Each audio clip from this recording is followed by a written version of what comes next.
When you think of Germanic peoples, you might think of the fjords of Norway, the rolling plains of northern Germany, the mountains of Austria, the marshy bogs of eastern England, or the vast flatlands of the Netherlands.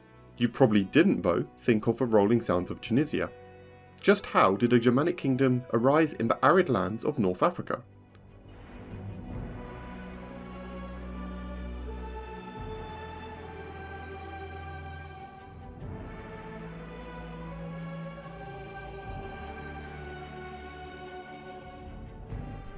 To begin our story, we need first and foremost to understand who the Vandals were.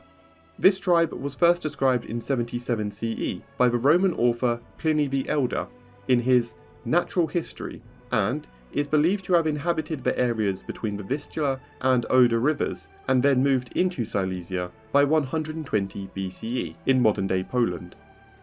Other classical orders, such as Tacitus, call the tribes of this region by a different name, the Lugii.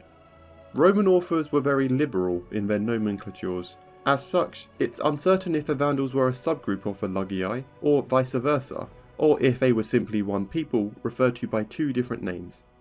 Fast forward a few centuries, after a feud with the Goths, a neighbouring Germanic tribe, the Vandal leader was killed, and the fleeing survivors sought refuge in the nearby Roman Empire, led by Emperor Constantine the Great, who, in 335 CE, agreed to let them settle in Pannonia, while serving as the Foederati in the Roman army. Foederati were foreign peoples who were permitted to settle within the sphere of Roman influence, in exchange for military service. This lasted for around 6 decades, until an emerging power rose from the plains on the eastern horizon, the Huns. Faced with constant raiding by this new threat, in 376 CE, the Germanic tribesmen and Roman citizens of the region alike sought refuge inside the borders of the empire itself, and, whilst the Goths received permission to enter the empire, other Germanic tribes weren't so lucky. This wouldn't be their last chance to flee the Hunnic horde, however. By 406 CE, many a tribe had already set up camp by the Roman border on the Rhine River. It wouldn't be long until they crossed the border en masse. The Goths that had entered the empire decades earlier, under Alaric I, were now stirring up trouble, and the Roman general Stilicho had to mobilise as many troops as he could in order to prevent them from wreaking havoc. This meant that the Rhine border was now much weaker than before, and the barbarians quickly took notice of this fact.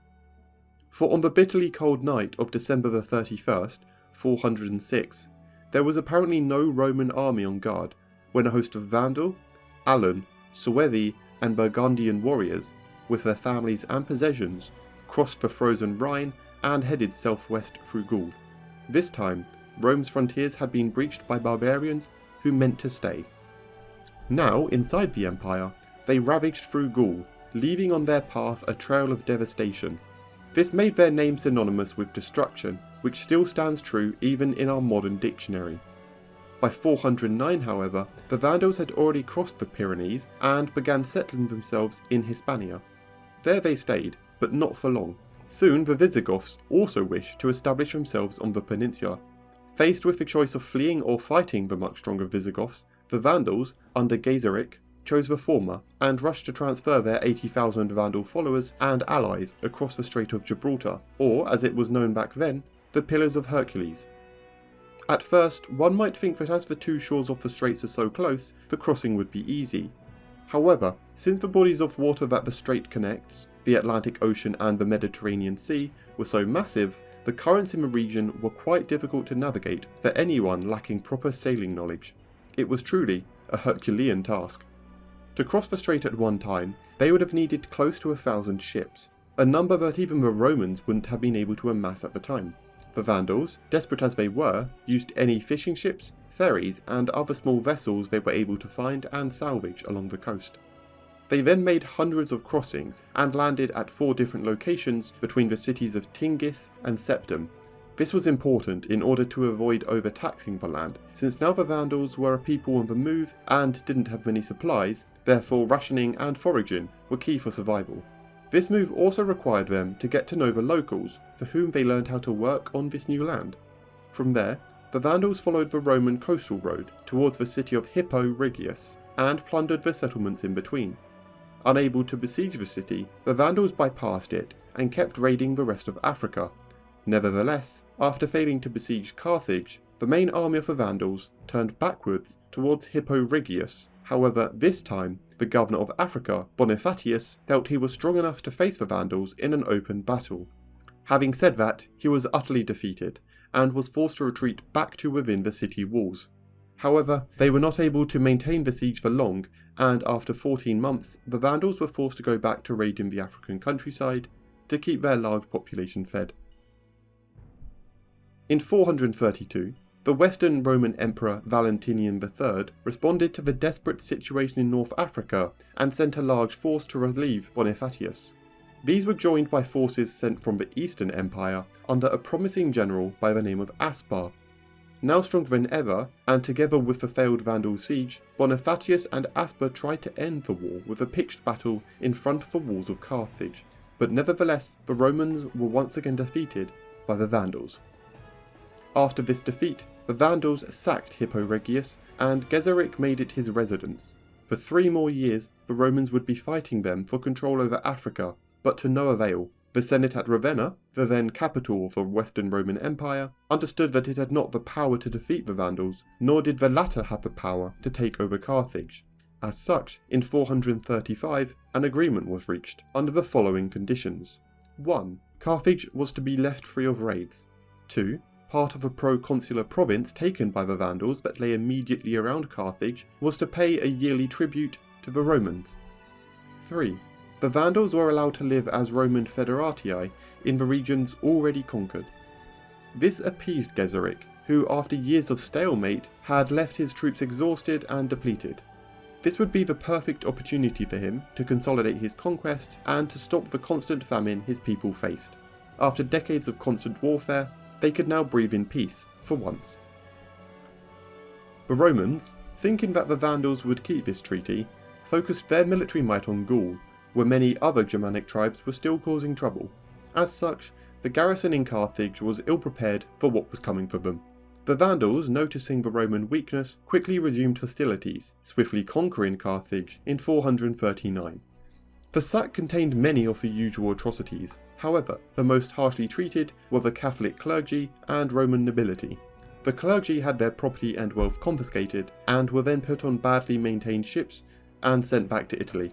These were expected to sink and rid the Vandals of the bishops. As for the nobility, Geseric astutely recognised the danger of having a strong Roman nobility living in what he now intended to make his capital, and promptly exiled them. To the Vandals, the conquest of Carthage was of such importance to them that it marked the start of a new Vandal calendar, as year 1. But why was Africa so important? The province of Africa was home to one of the busiest and most important ports in the entire Mediterranean, Carthage. Not only this, but control of the region also gave access to a vast amount of ships, shipyards, and the maritime experience that North Africa had to offer. Due to its highly fertile soil, it was one of the breadbaskets of the Roman Empire. After the loss of this breadbasket, the population of Rome fell drastically due to famine, while the Vandals were able to live in comfort, save for the occasional Roman attempt to reconquer Africa, and engaged in piracy, conquering all the western Mediterranean islands save for Sicily, where they only managed to get a hold of the southern tip. The Vandals were such a naval threat that in 439, the Eastern Emperor, Theodosius II, ordered a seawall to be built around Constantinople itself. The Vandals would continue this lifestyle for around another century. As for their new society, the Vandals saw value in administration and proper taxation systems, and as such they were still governed by Roman law, as many of its administrators were still Roman. During the reign of the Vandals, it was not uncommon to hear about a praepositus regni, prime minister, and primarius provinciae, provincial governor, by contemporary authors describing the kingdom.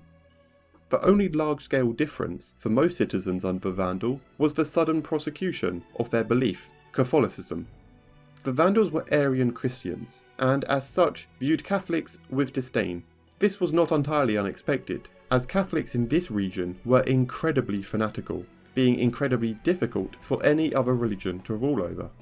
This wouldn't last forever, as nearly a century later, Justinian, now known as the Great, was crowned emperor in the east and wished to reconquer and reunite the Roman Empire. The Vandals at the time were embroiled in a civil war, and Justinian took quick notice of it. In 533, he ordered his general, Belisarius, to conquer the Vandals and bring all the wealth of the province back into the empire, which was swiftly done by the very next year.